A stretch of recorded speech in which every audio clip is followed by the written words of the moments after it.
기독교가 해야 할 일은 구원의 문을 여는 것이다. 의인은 율법으로부터 나오지 않습니다. 모세율법은 그리스도를 알려준다. 오직 거룩한 분은 그리스도밖에 없으시다.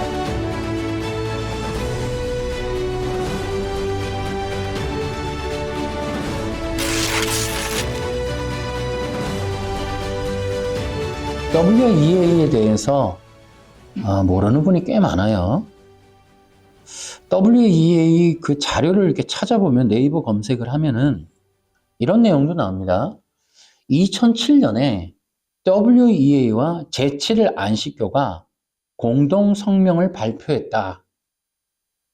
그러면서 이렇게 돼 있어요. WEA 신앙 선언을 완전히 받아들이겠다. 이게 이제 그 안식교 입장이라고 그들이 그렇게 신앙 선언에 서명했다고 합니다. 이게 이제 네이버에 떠 있어요. 이 내용을 누가 띄워놨냐면 문병호 교수님이 이제 세미나를 진행했어요. 그 7월인가? 그때 이제 그 네이버에 그 세미나 했던 내용이 현재 네이버에 떠 있어요. 그래서 그 기사에 의하면 안식교가 이제 WEA와 연합할 수 있는 이유가 뭐냐? 뭐 이러면서 이제 그런 얘기들이 이제 기사로 떠 있어서 제가 다운받아 갖고 이제 제본을 떠나는데요. 이거 재미난 얘기예요. 그러니까 WEA가 이미 2007년에 안식교랑 공동선언을 발표했다니까요. 공동성명을. 웃기지 않아요? 개혁신학하고 안식교라고 하는 명백한 율법주의 교단이 연합을 했습니다. 그래서 그들이 뭐라 그랬냐면 WEA 신앙 선언을 완전히 받아들이겠다 이랬어요. 그럼 WEA 신앙 선언이 뭔지 아십니까, 여러분? 이게 웨스트민스터 신앙고백서예요.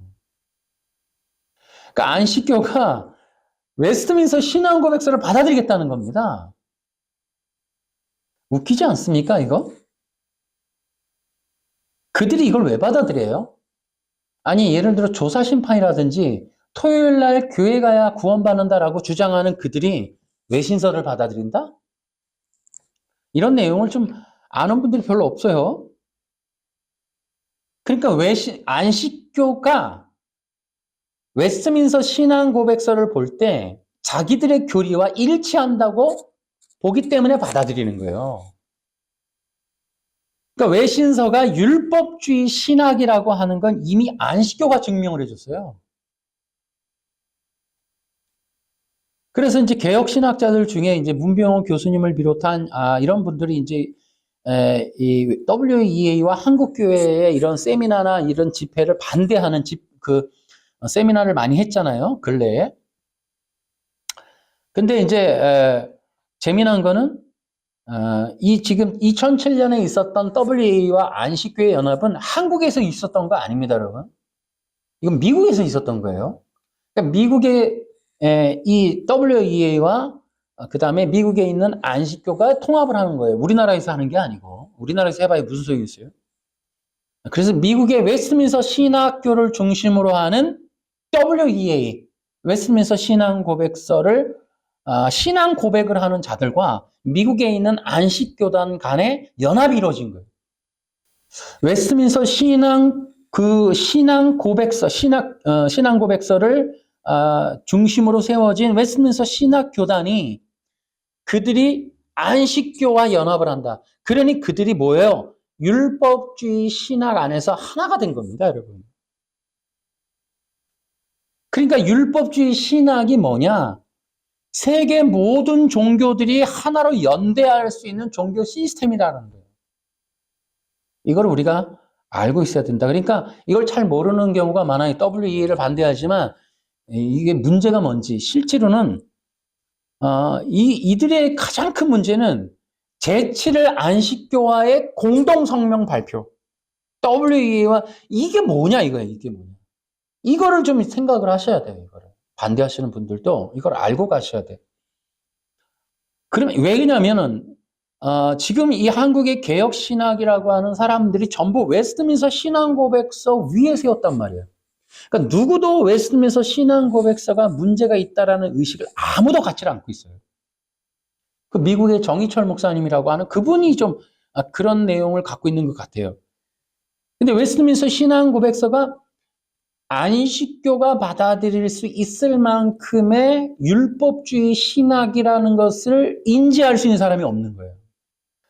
제가 이제 계속 강조하는 게 바로 지금의 이 기독교가 너무 충격적인 건 뭐 욕먹는 일이지만은 지금의 개혁 신학이 율법주의로 변질해 있다 이미. 모두가 지금 거기에 속고 있다. 이제 이런 내용을 제가 이제 계속해서 말씀을 드리고 어쨌든 이제 책이 한 1월 달쯤에 나올 건데요. 그 안에 제가 이제 계속해서 이 내용을 얘기한 거예요. 어떻게 해서 기독교가 율법주의로 변질해 갔는가? 지금 이 내용이거든요. 그래서 저는 좀 안타까운 게 바로 이런 거예요. 지금 이제 이 한국의 교회들이 한 두 가지 정도가 특색으로 보여요. 하나는 정치화했다.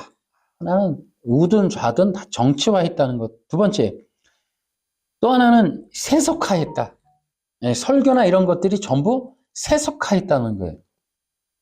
그러다 보니까 어떻게 됐다? 진리 사역이 사라져버렸다. 그러니까 순수 복음이 전해지지 못하고 있다. 이런 것들이 너무 안타깝다는 거예요. 그러니까 진리가 없으니까요. 진리가 없으니까 한국 교회의 특징이 뭐예요? 한국의 80%, 기독교의 80%가 좌파. 기독교인이 공산주의를 지지하는, 사회주의 노선을 지지하는 지금 그런 일이 벌어진 거예요. 너무너무 또 웃기는 게 차별금지법 아닙니까? 그러니까 차별금지법을 반대한다는 데모는 데모대로 하고 차별금지법을 추진하는 그 입법을 하고 추진하는 당을 또 지지하고 차별금지법을 하겠다는 당을 지지하고 차별금지법을 반대하는 집회도 하고 한국 교회가 되게 넌센스죠. 코미디 같은 걸 하고 있어요. 그러니까 이 20%의 보수가 말이 없잖아요. 근데 이 80%가 행동하는 양심이라고 그래갖고 적극적이란 말이에요. 그러니까 이게 다 무슨 일이다? 진리가 없기 때문에 이런 일이 벌어진다. 그러다 보니까 개교회 중심, 큰 교회는 개교회 중심. 그래서 뭐 인간의 영광을 받거나 기복주의적인 세속주의 이런 것들로 이제 교회가 변질이 돼 간다. 아니 변질돼 있는 거죠 지금.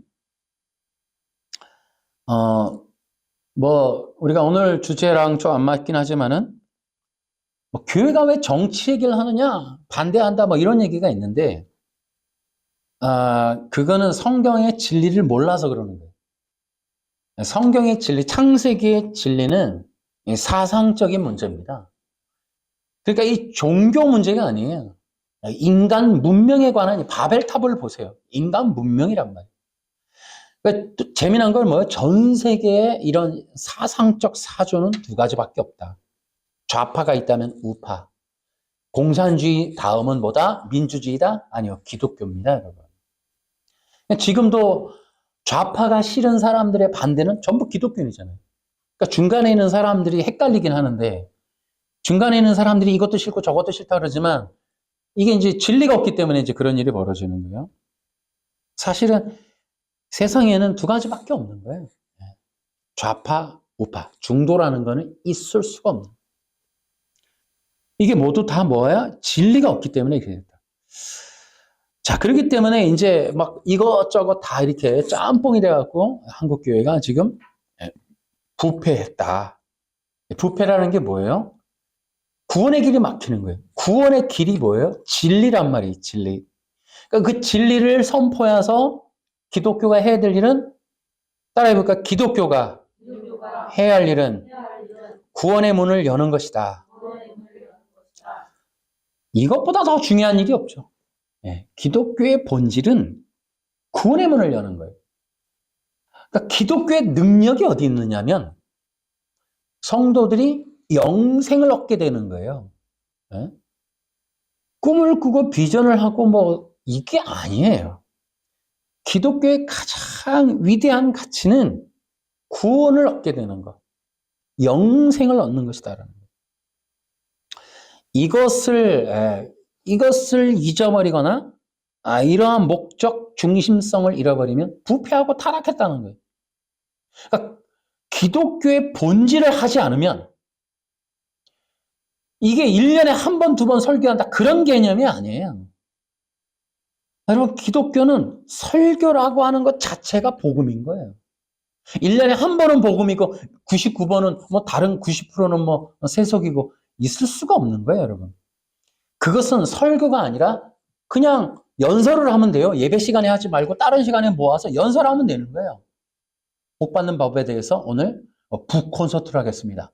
아니면 연사를 불러다가 오늘 무슨 강연을 하겠습니다. 이렇게 해서 꿈을 꾸세요. 비전을 가지세요. 강연을 하면 돼요. 예배 시간에 하는 설교는 근본적으로는 100이면 100 다 복음인 거예요. 복음이란 뭐냐? 성도들이 영생을 얻는 거예요. 구원을 얻는 것이다 말이죠. 그러니까 기독교는 그거 하는 거예요. 그거 싫어서 교회 안 나면 할 수 없는 거예요. 그거 좀 지루하니까 뭐 연예인 불러다가 쇼를 하고 뭐 음악을 강화시키고 이런 게 교회가 아니에요. 교회는 복음을 던졌을 때 그것을 믿음으로 합하는 자들이 그들이 나온 그들을 교회라고 하는 거지. 그냥 이것도 저것도 아닌 무슨 센터같이 막 사람 모아놓고 뭐하라 한다. 그건 종교단체죠, 종교단체. 그건 종교단체. 그래서 뭐 목장을 하고 무슨 프로그램을 하고 뭐 거기 장학금을 주고 이런 건 전부 부수적인 거.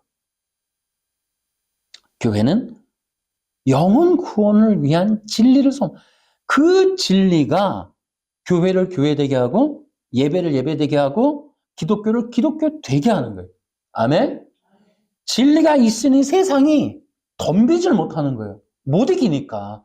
어떤 말로도 기독교를 못 이기는 거예요. 무슨 말을 해도 쟤네들이 갖고 있는 복음을 이길 게 없는 거예요. 여러분, 예수님 당시에 뭐가 있었어요? 율법주의가 있었어요. 여러분, 율법주의가 어디 초대교회도 있었어요. 근데 여러분, 에베소에 보면은 사도 바울이 어느 정도냐면 플라톤의 학당을 간다니까요. 플라톤의 학당을 가서 다 부셔버려요. 그러니까 그들이 영지주의 위에 세워놓은 플라톤 이 철학이라고 하는 그 엄청난 그런 상아탑이 복음 앞에 무너져 버리는 거예요. 왜냐하면 그러니까 인간을 위한 하나님의 구원의 프로그램, 구원자가 오셔서 죄 때문에 죽고 부활한다. 그 죽은 자의 부활에 대한 이야기 때문에 철학이 꼼짝을 못하는 거예요. 죽은 자가 살아난다는데 할 말이 없는 거예요. 할 말이 없는 거예요. 그러니까 세상을 이길 수 있는 힘이 교회가 있다라는 건 뭐예요? 복음 때문에 있는 거예요. 복음 때문에. 복음이 아니면 세상하고 똑같아져요. 꿈꾸고 비전을 갖는 건 김창옥이가 더 잘합니다, 여러분. 김창옥 쇼 보세요. 다 감동 먹는다니까? 그럼 거기 가서 배우세요. 그냥 꿈하고 뭐 교회 복음 얘기 안 할라 치면. 교인들도 참 우스운 게 김창옥 쇼가 더 감동적일 텐데 굳이나 교회까지 와서 꿈 얘기를 들어. 그 위로받는 소리 그것 때문에 모여들어. 그걸 교회라고 한다 말이죠. 종교단체가. 그러니까 기독교의 본질은 잃어버리면 안 돼요. 그래야 교회가 살아요. 그러니까 교회가 복음의 진리를 잃어버리면 그러면 교회는 세상으로부터 버림받게 된다. 그게 이제 독일이라든지 영국이 그런 거예요. 이게 아무리 그들이 똑똑한 것 같아도 세속과 야합을 하니까. 근데요, 이 세속과 야합을 하는 통로가 있습니다. 자, 이게 뭐냐? 거기 나오는 인본주의와 율법주의라는 거예요. 그러니까 기독교 변질을 이루는 첫 번째 문이 율법주의예요. 그러니까 율법주의가 교회에 들어가면 교회 신학이 교회의 이런 어떤 신앙이 율법주의로 변질되면 교회는 급속도로 세속화한다. 자, 이런 것들입니다. 그런데요, 성경에 보면은 이단으로 규정되는 게 있어요. 그게 바로 율법주의와 인본주의입니다. 이런 것들에 대해서 이제 이단으로 규정하는 게 한국에는 없어요. 현재 대한민국은 율법주의를 이단으로 규정하지 않습니다. 성경에는 명백하게 율법주의가 이단인데 한국에서는 큰 교회 하거나 기존 교회의 말을 안 들으면 이단돼요. 뭐 이만이나 이런 것도 뭐 마찬가지. 한국에서 이단 잡혔다가 이단에서 해제되는 사람들 보면 충성 헌신도를 보는 거예요. 얼마만큼 돈을 잘 내거나 뭐 진짜 정치적인 야합에 의해서 이단이 선정되는 거지. 내가 볼 땐 그래요. 내가 볼 땐. 이단 해제되는 것도 보면 말도 안 되는 일이 너무 많아져. 이거 내가 볼 때는 어떤 기준이 없어. 그러니까 성경에서 말하는 이단은 뭐다? 율법주의예요. 율법주의. 왜요? 예수님 뭐라고 그랬어요? 독사의 자식들이라고 그랬다. 그러면 왜 율법주의가 이단인가? 마태복음 15장에 보면은 그들을 뭐라고 그러냐면 장로들의 전통을 만든 자들이라고 그래요. 그래 왜? 모세 율법을 뒤바꿔 갖고 사람의 계명으로 만들어 놨단 말이에요. 그러니까 우리가 이제 신천지도 그렇고 어떤 이단들 보면 다 자기들만의 성경이 있잖아요. 지금 장로들의 전통이 그 성경이거든요. 그러니까 완벽한 이단의 컨셉을 갖고 있는 게 율법주의예요. 자기들의 성경 만들었죠. 그 사람의 계명으로 만들었죠. 그리고 거기에 최고 높은 사람이 독재를 하죠. 뭐 이런 똑같은 원리를 갖고 있다고. 그다음 부자와 나사로 사건 보면 전부 돈 뜯어먹고 있죠. 고리대금해 갖고 싹 뜯어먹고. 그러니까 이단의 모든 모습을 다 갖고 있는 게 율법주의. 근데 대한민국에서 율법주의를 이단으로 놓는 그런 일은 없다. 이것은 비성경적인 정치적인 야합이기 때문에 한국 기독교는 썩었다. 썩었다. 그러니까 대한민국에서 이단이라고 찍힌 사람들 두려워하지 마세요. 신천지나 뭐 이런 거 빼고는. 왜냐하면 그들 자체가 이단이기 때문에. 그러니까 분명히 성경에는 독사의 자식들이라고 얘기한 사람들이 등장을 하는데 그들이 말했던 율법주의 교리를 한국에서 아무리 얘기를 해도 이단 안 잡혀요. 돈만 잘 내면. 근데 율법주의 기독교 교리가 뭐냐면 한국이 이제 지금 전 세계적으로 율법주의가 기독교 안에 들어와서 기독교가 율법주의적으로 바뀌었잖아요. 그게 내용이 이제 거기 나오는 거예요. 그리스도이신 예수님께서 자기 백성들을 위해서 온 율법을 지키셔서 의를 획득하셨고 믿는 자들에게 그 의를 전가해 주신다. 그 의를 전가받은 자들은 온 율법을 지킨 것으로 인정받게 되고 의롭다고 칭함받는다. 그리스도께서 이 땅에 사시는 동안 완전한 순종의 삶으로 의를 성취하셨다. 여러분 이게 이단이에요. 이게 이단이라고 성경에서 보면은. 자, 그런데 이게 이단 안 잡혀요. 한국에서. 왜? 모두가 이렇게 하니까. 지금 이게 율법주의 기독교의 교리예요. 근데 이게 너무나 흔하게 퍼져 있고 이것이 개혁신학 안에서 웨스트민스터 신앙 고백서를 통해서 퍼져나가니까 어느 누구도 이단이라고 안 그래요. 이게 개혁신학이란 말이에요. 여러분 이게 이단입니다. 여러분. 그래서 이것이 어디서 나옵니까? 행위언약하고 도덕법을 통해서 나오는 거예요. 이게. 자, 그러니까 저는 이제 묻고 싶어요. 여기서 이제 갈라지는 거예요. 이 한마디에 갈라지는 겁니다. 뭐요? 예수님의 율법에 순종하셨습니까? 99.9%가 예 그럴 거예요. 아니라고 하는 사람이 없을 겁니다. 당연하지 그럴 거예요.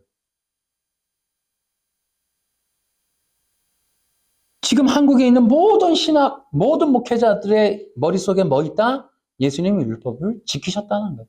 신학적으로 말하면 율법에 순종하셨다 이렇게 나와요. 그렇기 때문에 지금 기독교가 심각하게 율법주의에 빠져 있다는 것을 우리가 알 수 있다는 거예요. 여기에서 대답을 어떻게 할 거냐는. 예수님이 율법에 순종하셨습니까? 한마디 더 붙여볼까요?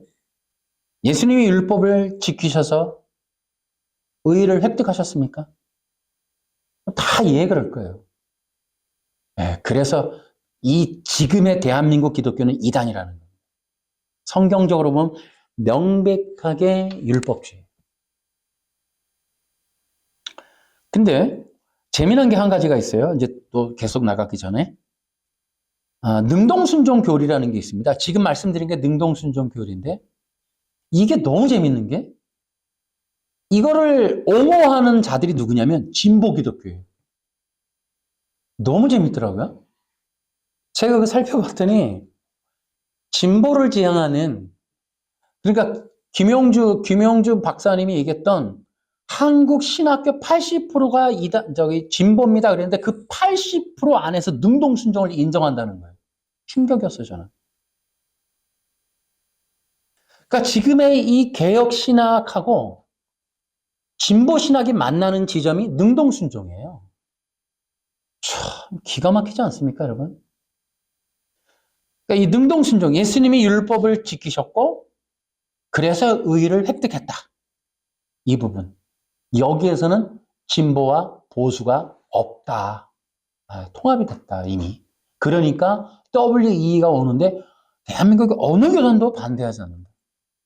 이런 내용이 있어요. 율법주의 기독교에. 우리가 율법을 지켜야 하는데 율법이 완전한 순종을 요구하지만 아담부터 그 순종에 실패하여 둘째 아담이신 예수님이 오셔서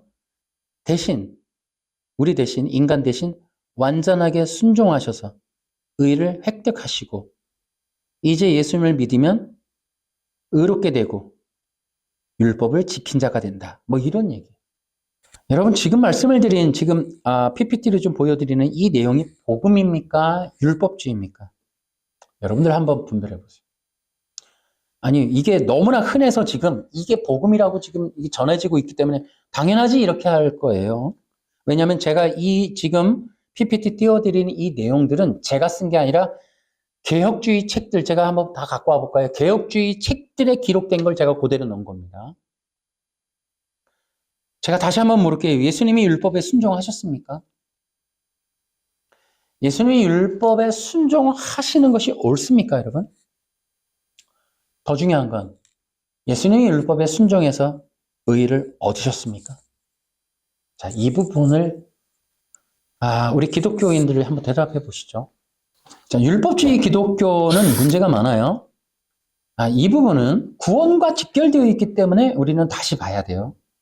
예수님이 율법을 지켰느냐 안 지켰느냐는 우리 구원과 직결되어 있습니다, 여러분. 어쨌든 제가 다시 한번 말씀드린 율법주의자들의 전략은 구원의 문을 막는 거예요. 그래서 우리는 이런 것들을 분별해야 된다는 거예요. 그러니까 율법주의 기독교를 분별하는 딱 한 가지 기준이 있어요. 그러니까 이렇게 기억하시면 돼요. 율법을 지켜서 의의를 얻는다. 이렇게 얘기하는 거예요.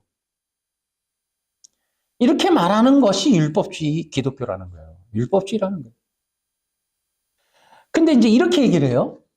아니 그러니까 사람이 율법을 지켜서 의의를 얻는다고 주장하면 율법주의지만 그러니까 인간이 죄를 지어서 율법을 못 지키잖아.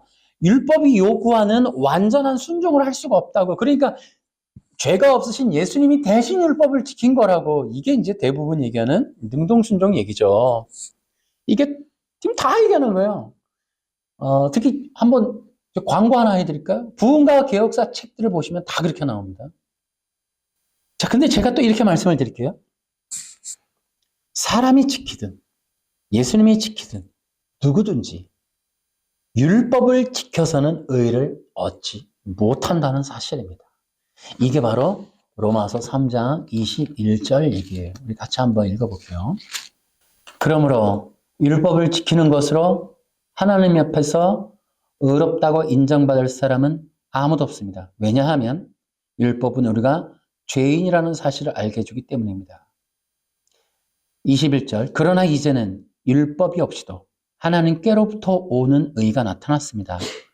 이것은 율법과 예언자들도 증언한 것입니다. 이게 사도 바울이 핍박을 받은 이유예요. 이런 얘기들이. 이제는 율법이 없이도 하나님께로부터 오는 의가 나타났다. 이 말이 사도 바울이 핍박을 받는 거라니까요. 감히 율법을 전 세계가 지금 율법 숭배 종교 문명, 바벨 문명으로 거의 90%가 장착이 지금 세팅이 끝나가는데 율법을 지키지 않아도 의를 얻을 수 있다. 여러분 이 말 자체만으로도 여러분 사도 바울과 예수님이 핍박받아 죽으시는 겁니다, 여러분. 근데 지금 뭐예요? 분명히 사도 바울이 이렇게 얘기를 해도 지금 한국 기독교를 비롯한 전 세계 웨스트민스터 신앙고백서가 들어간 모든 나라마다 율법을 지켜서 의를 얻는다. 인간이 죄가 있으니 예수님이 대신한다. 지금 이렇게 얘기를 해요. 아니요. 예수님이 지키시든 누가 지키든 율법을 지킨다는 것으로 인하여 율법으로부터 의를 얻지 못한다는 사실. 결코 얻지 못해요. 따라해 볼까요? 의는 율법으로부터 나오지 않습니다. 율법으로부터 나오지 않습니다.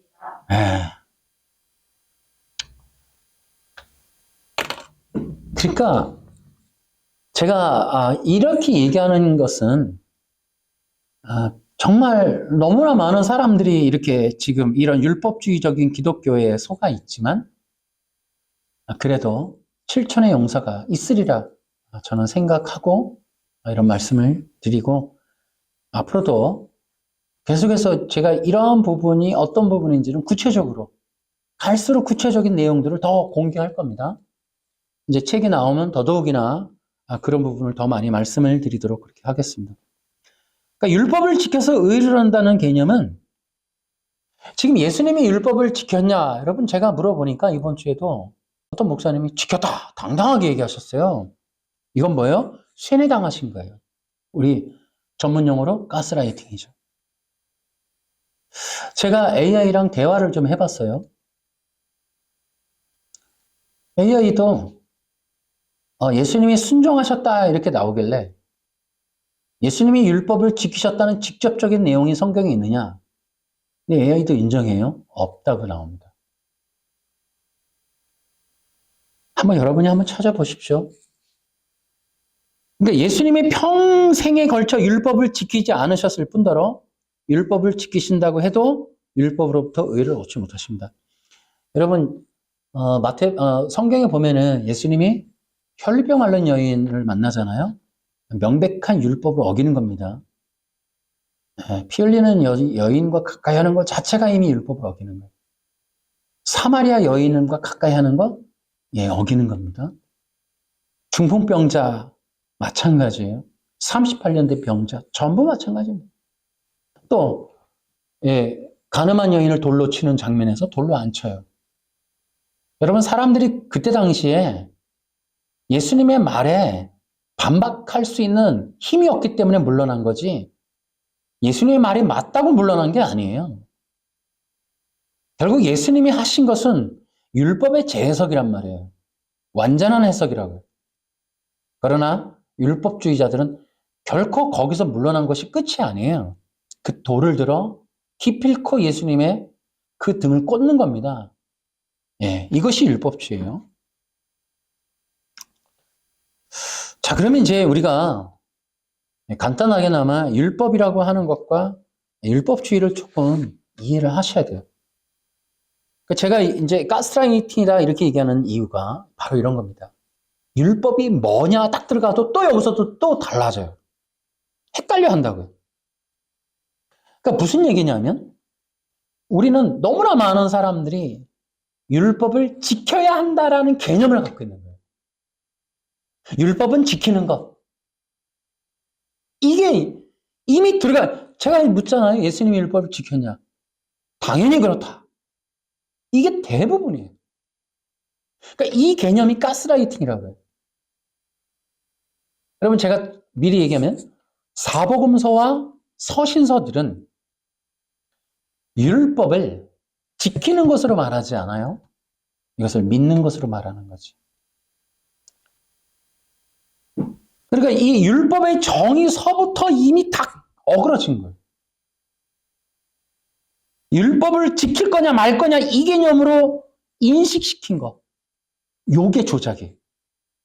율법을 지켜야 된다 안 지켜야 된다 이 개념으로 우리 모두가 거기 그 프레임에 다 속아 있는 거야. 더 이상 다른 거는 바라볼 수 없도록 이미 그 프레임에 젖어 들어간 거예요. 그게 바로 레위기 18장 5절이란 말이에요.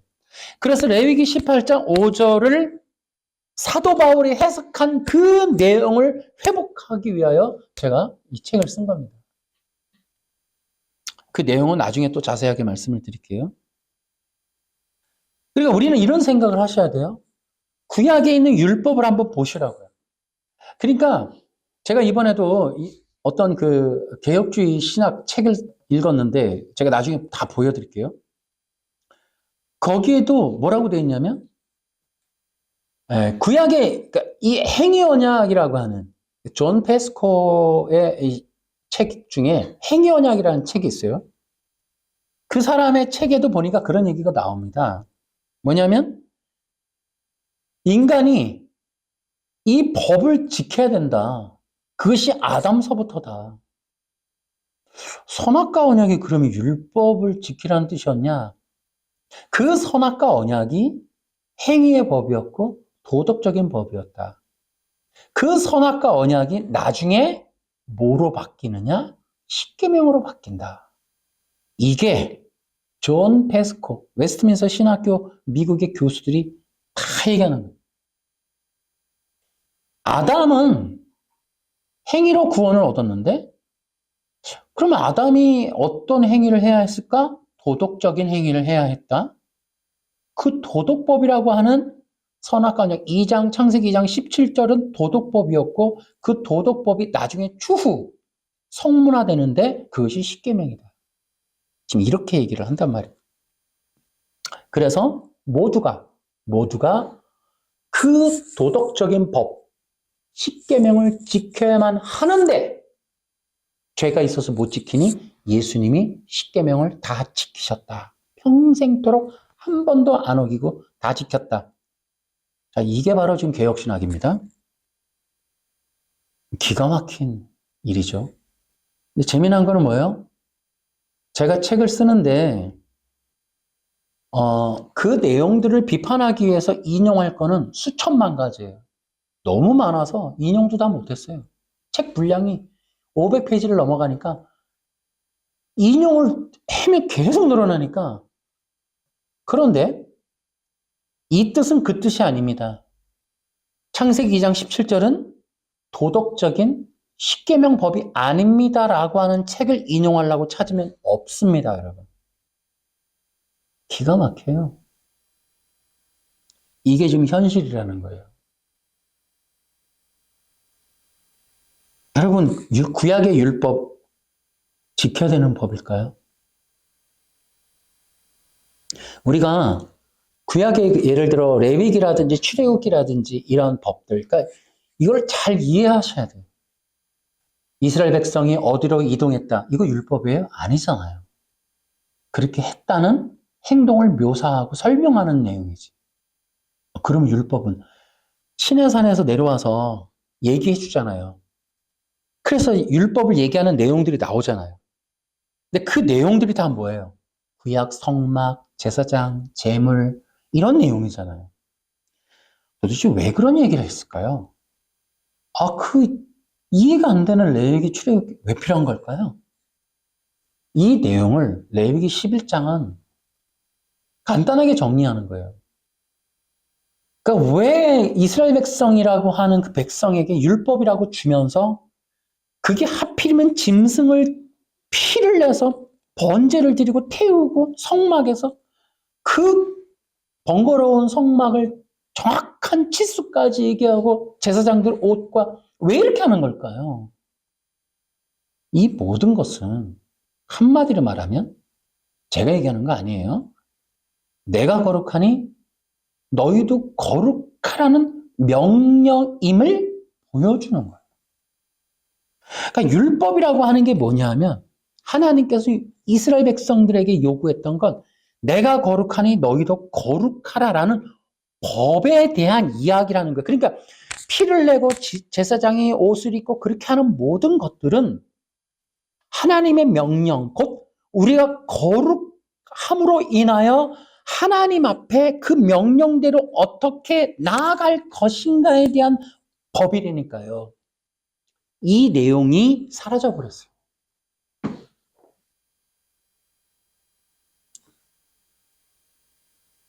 오직 십계명 하나만 남았대.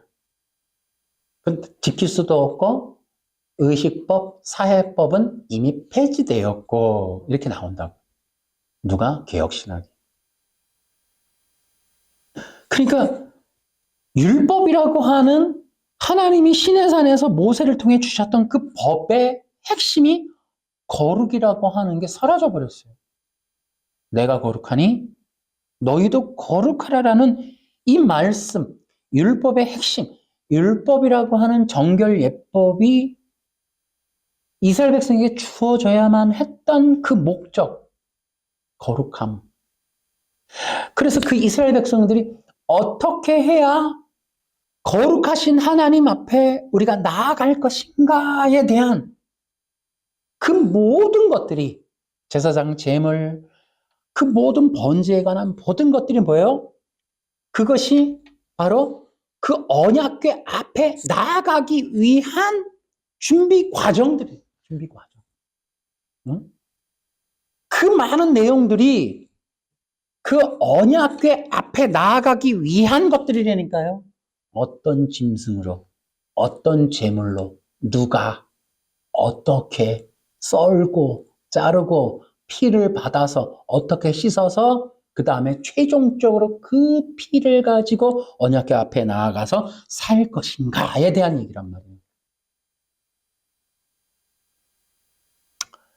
이런 것들이 사라져버렸죠. 어디에서? 개혁신학에서 사라졌습니다, 여러분. 그러니까 그 율법이라고 하는 본질이 우리가 어떻게 거룩할 수 있는가에 대한 이야기고 그 법이라고 하는 내용이 없어져 버리니까 지키는 법으로 가버린 거예요. 이제는 율법을 지킬래 말래.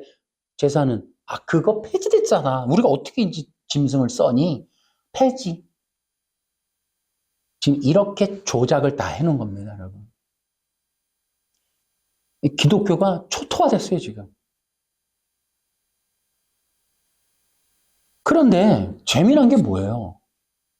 하나님이 계속해서 구약을 통해 모세의 율법을 통해 말씀하시는 내용이 뭐예요?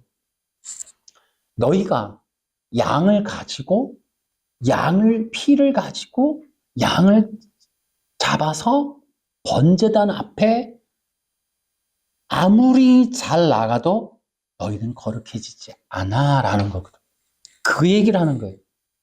전제 조건이 뭐예요? 내가 거룩하니 너희도 거룩하라.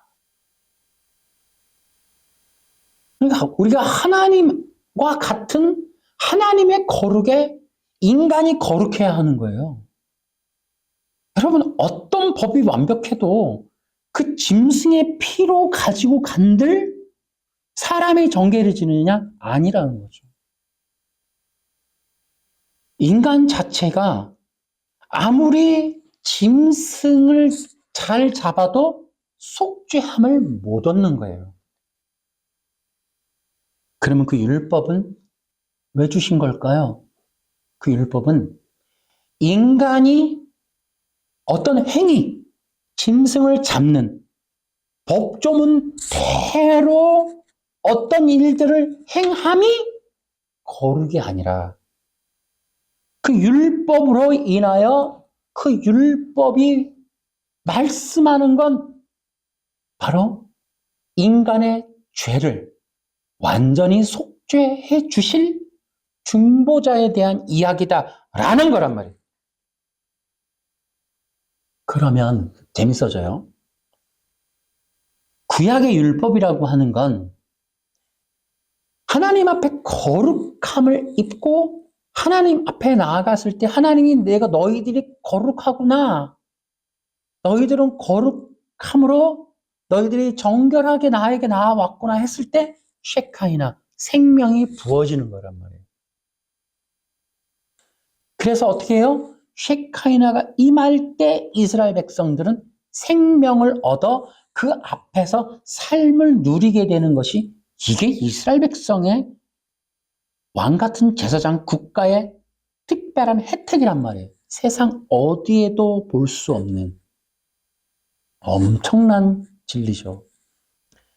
그런데 그러한 법이 사람이 어떤 법을 행함으로 거룩한 게 아니라 너희들이 나와 같이 거룩해지기 위해선 나의 도움을 받아 나의 주신 그 중보자를 통해야만 너희도 나와 같이 거룩할 수 있어 라는 걸 보여주는 거예요. 구약에 그래서 예수님이 뭐라 그래요? 구약은 나에 대한 이야기다. 오신다고 하는 하나님의 아들이 누구냐에 대한 이야기를 하고 있는 거지. 그래서 그 속죄 제사를 통하여 나타난 건 메시아는 어린 양으로 오신다는 거죠. 어린 양으로. 구약이 계속해서 하나님의 그 보내신다는 중보자가 어린 양으로 묘사가 돼요. 근데 그 어린 양이 계시록에 죽임당하신 어린 양으로 보여진다. 그 어린 양이다. 그러면 여기서 엄청난 재미난 얘기가 나와요. 그러면 구약의 율법이 레위기 18장 5절이 촉구하고 명령하는 것. 이를 행하라! 그리하면 너희들이 살 것이다. 이해가 되십니까? 이게 무슨 뜻인지? 목사님들이 이해가 되실런가? 자, 이 내용이 이해가 되게 하기 위해서 한 번 더 설명을 드립니다. 그러니까 율법이라고 하는 것은 신약에 있는 예수님이나 사도들의 설명에 의하면 율법은 사람이 거룩함을 입기 위하여 그 사람들이 제사를 되게 잘 드리는 것이 아니라는 거예요. 그러니까 율법이라고 하는 본질은 하나님이 구원자, 중보자를 통하여 하실 일을 보여주는 그림자 모형이라는 거예요. 사람이 지켜야 할 법이 아니라 모형과 그림자라는 겁니다. 그러니까 예수님이 누가복음에 구약은 나에 대한 이야기야. 요한복음 5장에 모세는 나를 기록한 거야. 그러니까 구약의 율법은 지키는 법으로서 존재한 게 아니라 인간들에게 그리스도를 알려주기 위한 그림자요 모형으로 존재하도록 말씀하신 거예요. 그러면 레위기 18장에 이를 행하라. 그리하면 너희가 살리라. 이 말의 뜻은 뭘까요? 네? 같은 하나님이 같은 율법을 말씀하시는 거란 말이에요. 그러니까 이 모든 율법은 그리스도를 내가 말해주고 싶어서 보여주는 거야. 너희들이 나에게 나아오는 거룩함을 무엇으로 할 수 있느냐? 그리스도를 너희들이 믿을 때에, 내가 보낸다는 그리스도를 믿을 때에. 왜? 따라해 볼까요? 오직 거룩한 분은 그리스도밖에 없으시다. 하나님이 보시는 거룩이라고 하는 명령에 부합하는 거룩은 그리스도밖에 없어요. 하나님께서 인정하는 거룩이란, 하나님 앞에 인정받을 거룩이란 그리스도밖에 없습니다. 그러면 구약의 율법이 하나님의 동일한 말씀, 동일한 입에서 나온 말씀이라면 이를 행하라. 그래야 너희가 산다. 이 말이 뭘 것 같으세요? 그리스도를 믿으라는 겁니다. 네. 그리스도를 믿으라는 거예요. 이를 행하라 그랬더니 지금 외신서를 비롯한 개혁신학이 뭐라 그래요? 십계명을 지켜라 이렇게 가잖아요. 여러분, 하나님이 보시는 유일한 거룩은 예수님이에요. 예수님 외에는 거룩한 분이 없어요. 하나님께서 인정할 만한 거룩은 예수님밖에 없습니다, 여러분. 인간이 어떤 노력을 해도 거룩하지 않아요. 하나님 앞에 설 수 없어요. 흠이 있단 말이에요. 그러나 점과 흠이 없는 완전하게 거룩하신 분은 예수님이에요. 우리가 할 일은 그 완전하신 예수님을 입는 것밖에 없어요. 그러면 율법이 명령해요. 이를 행하라. 그것은 바로 완전한 거룩함을 입은 나의 아들, 구원자를 너희에게 보내줄 터이니 그를 믿음으로 나에게 나아오라. 곧 그를 믿으라는 뜻이에요. 이해가 되십니까, 여러분? 이렇게 얘기하면 좀 모르겠어요. 예. 워낙 율법을 지키는 거지 그런 헛된 소리가 아니야. 이렇게 얘기하는 사람들이 많을 거예요. 웃기고 있네. 레위기 그 18장에 일을 행하라가 뭐? 당연히 율법을 지키라지. 이렇게 나오는 게 거의 100%죠. 그렇지 않아요. 구약의 율법은 오직 거룩한 단 한 분이신 그리스도를 보여주는 거예요. 모든 것을. 우리가 하나님 앞에 나아갈 수 있는 유일한 방법은 그리스도의 옷을 입는 거예요. 그리스도로 옷을 입어야 돼요. 그리스도이신 예수님의 이름으로 나아가야 돼요. 그래서 구약은 예전부터 구약 모성 창세기서부터 명령하는 거 뭐냐면 일을 행하라는 거예요. 일을 행하라. 그게 뭐예요? 그리스도이신 예수를 믿으라는 거예요. 왜? 율법 자체가 너희들이 그리스도를 믿음이 아니면 내가 보낸다는 그 그리스도가 아니면 너희는 절대로 내 앞에 나올 수 없어. 이걸 명령하고 있는 거예요. 그러니까 율법의 왜곡과 조작이라고 하는 게 바로 이제 여기서부터 시작돼요. 이미 세상은 이제 이 율법에 대한 잘못된 가르침으로 가득한 거예요. 율법의 순종이 율법을 지키는 거다 이렇게 나오는데 율법을 다 지키기 불가능하잖아요. 지금 기독교인들한테 교회에서 율법을 지키세요. 누가 해결할 수 있겠어요? 그렇잖아요. 양 잡아야 돼, 뭐 잡아야 돼, 사회법도 어마어마하잖아요. 그러니까 어떻게 해요? 예, 요약된 율법인 십계명을 지키세요. 이러니까 개혁신학과 안식교가 통합이 가능한 거예요. 십계명이라고 하는 이 십계명을 지켜야 되라고 하는 개혁신학의 이 외신서와 안식교단의 이 교리와 십계명에서 통합이 되는 거예요. 통합. 기가 막힐 노릇입니다, 여러분. 지금 이게. 여러분 개혁신학 보세요. 나옵니다. 제가 다음 주에 보여드릴게요. 거기에도 그게 나와요. 인간이 지켜야 될 법은 요약본으로 나중에 만들어지는데 그게 십계명이다. 충격으로 받아들여졌으면 좋겠는데 누가 충격을 받겠어요? 지금 제가 이게 2025년 11월 9일자 기독교연합신문이에요. 기독교연합신문의 어떤 교수님의 칼럼입니다. 여기 이렇게 써 있어요. 예수 그리스도는 율법의 완전한 요구를 충족시키시고 인간이 감당하지 못한 순종을 온전히 이루심으로써 하나님과 인간 사이의 장벽을 허무셨다. 이게 지금 개혁신학의 지금 칼럼입니다. 이게 11월 9일자예요. 이게 일반화되어 있다니까요. 예수님이 율법을 지켰다. 율법에 순종했다. 일반적인 칼럼에 이렇게 들어요. 책은 말할 것도 없고 수천 권이 달려있어요. 응? 여러분 이런 것들이 맞느냐 하는 거죠. 과연 예수님이 율법을 지켰다고 말해야 되는가? 지금 기독교가 예수님을 통해서 모든 사람들이 율법을 지킨 자로 된다. 이 길로 가야 되는가?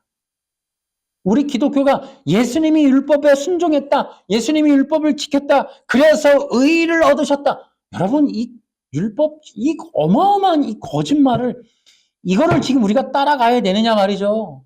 진짜 너무 답답할 일이 아닐 수가 없어요. 그래서 여러분 이 지금 성경에 보면 다양하게 많은 예수님 율법을 지킨 게 아니냐라고 의심할 만한 구절들이 있지만 예수님이 율법을 직접적으로 지켰다는 구절은 나오지 않습니다. 특히 지금 문제가 되는 게 거기 갈라디아서 4장 4절에 보면은 예수님 율법 아래 나게 하시고 라는 게 있어요. 제가 이 부분이 무슨 뜻인지를 제가 책에다가 설명을 했습니다. 이것도 나중에 또 말씀을 좀 드려볼게요. 거기에 4페이지 아래 보면 율법의 핵심은 뭐예요? 그리스도이시다. 시작. 율법의 핵심은 그리스도이시다. 아멘. 그러면 구약 율법에서 일을 행하라. 이건 뭐라고요? 그리스도를 믿으라는 뜻이에요. 십계명을 지키라는 게 아니고 그리스도를 믿으라. 이게 뭐예요? 레위기 18장 5절이 말하는 이를 행하라라는 뜻이라고요. 이해하시겠습니까? 여러분, 우리 기독교예요. 성경 어디에 십계명을 지키라는 말이 나오겠습니까, 여러분? 우리 기독교인이라니까요. 제가 또 나중에 또 설명하겠지만 예수님을 믿으면 구원받습니까? 그러면 이거 언제부터예요? 누구서부터입니까? 우리 기독교가 해야 할 일은 영원부터 영원까지 오직 예수님 외에는 구원받을 자가 없다는 겁니다. 아멘? 동의하세요? 우리 요한복음 14장 한번 볼까요? 예수께서 대답하셨습니다. 내가 바로 그 길이요 진리요 생명이다. 나를 통하지 않고는 아버지께로 올 사람이 없다. 여기까지. 예. 어떻게 생각하십니까, 여러분? 예수님밖에 없어요. 따라해볼까요? 예수님밖에는 구원자가 없습니다. 여러분, 그래서 십계명을 지키는, 예수님도 십계명을 지키면 다음 프로세스가 뭐예요? 종교 통합이에요. 에큐메니칼. 그 예수님이 절대적인 유일한 구원자가 아니게 되면 마호메트도 구원자, 마리아도 구원자, 다 구원자가, 이재명도 구원자, 다 이재명이가 재림 예수라고 지금 책이 오늘 언제죠? 이제 그 프레스센터에서 출판 기념회를 한다고 그러잖아요. 이재명이 재림 예수인 듯. 재림 예수입니까, 이재명이?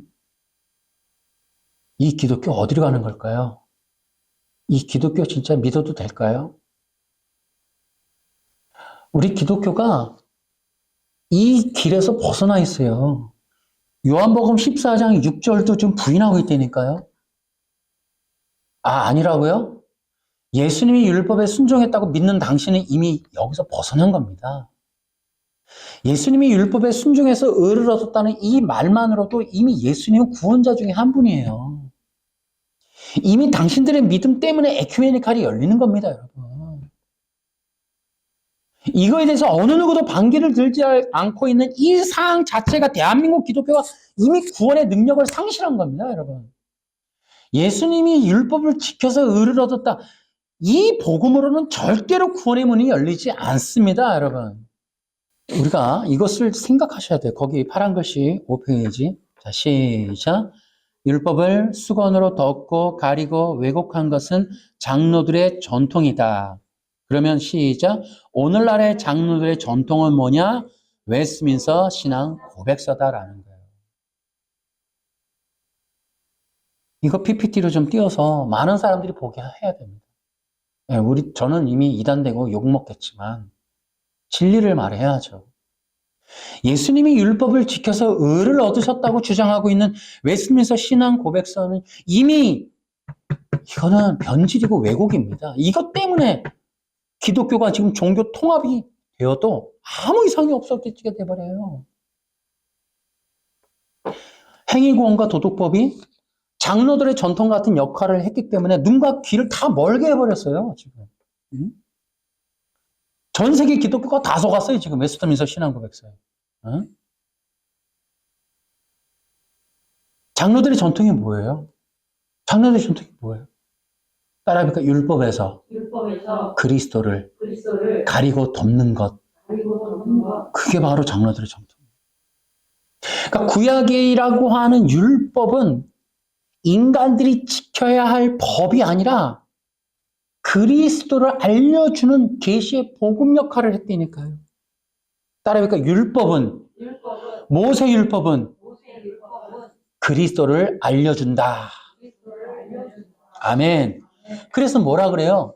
로마서에는 아까 우리가 로마서 3장 20절에는 율법은 죄를 알게 한다. 갈라디아서 4장에 가면 율법을 통하여 어떻게 한다? 율법은 그리스도께로 인도하는 학문 선생이다. 초등 선생이다. 옛날에는 몽학 선생이다. 율법은 그리스도께로 인도해 준다 이 말이에요.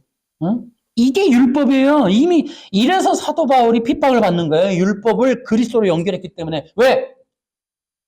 율법주의가 덮어놓은 장로들의 전통을 걷어서 율법이 그리스도임을 세상 속에 오픈하는 순간 사도 바울은 죽임당하는 거예요. 여러분, 더 많은 분들이 저는 여기에 동의했으면 좋겠어요. 율법이 십계명으로 지켜야 할, 오늘날에도 성도들이 지켜야 할 십계명이다. 이것이 아니라 율법은 그리스도입니다. 율법을 행한다는 것은 그리스도를 믿는 것입니다. 아멘. 아멘. 따라해볼까? 율법은 율법은 그리스도입니다. 그리스도입니다. 율법을 행한다는 건 율법을 행한다는 것, 그리스도를 믿는 것입니다. 그리스도를 믿는 것입니다. 여러분, 이러한 진리가 회복되어야 우리 기독교가 살 수 있다. 자, 결론으로 제가 이런 말을 좀 해볼게요. 더 큰 문제가 있어요. 저는 더 큰 문제가 진리도 아니고 복음도 아닌 것들을 설교하고 있는 지금의 이 대한민국 강단이다. 거의 인본주의. 예수님 없어도 그리스도, 성령이 없고 구원이 없어도 가능한 그런 이야기들로 정말 가득한데 많은 사람들이 기뻐하고 재밌어하는 이러한 일들, 이런 것들이 더 큰 문제다. 저는 율법을 얘기하는 것보다도 이렇게 얘기하든 저렇게 얘기하든 그 율법조차 얘기 안 하고 인본주의, 그냥 인간.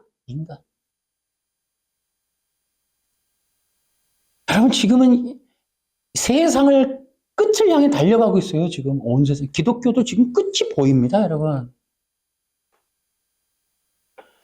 이제 WEA가 끝났죠.